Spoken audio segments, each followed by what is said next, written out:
ብሔራዊ የሀዘን ቀን ለማድረግ የሚዲያ አካላት መረባረብና ለሁሉም ክርስቲያን የሀዘን መልእክት በማድረስ መረባረብ ይኖርብናል። መቼም ሲኖዶሳችን ይህንን ያደርግልናል ብለን ተስፋ ስለማናደርግ በዚህ መልኩ አንድነታችንን ብንገልጽ ጥሩ ነው ተብሏል።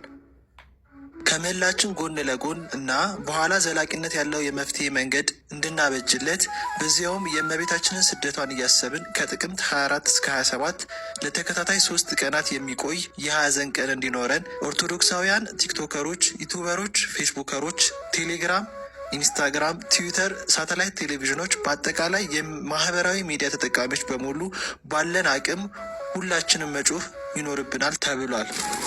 በዚህ 7 ዓመታት በዝቋላ፣ በበደኖ፣ በአርባ ጉጉ፣ በአርሲ፣ በጅጅጋ ወዘተ በሰማዕትነት ያለፉን ፎቶ በመለጠፍ የሰማዕቱ ግፍ በሁሉም ቤት እንዲታወቅ ማድረግ ነው ሀሳቡ።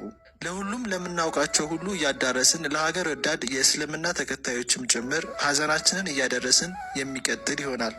የተሻለ ሀሳብ ካለ እንመካከር። ካህናት፣ መምህራን፣ ሰንበት ትምህርት ቤት ማህበራት፣ ሁሉም በየዘርፉ ድርሻውን የሚወጣበት እንዲሆን ማህበረ ምዕመናን ጥሪ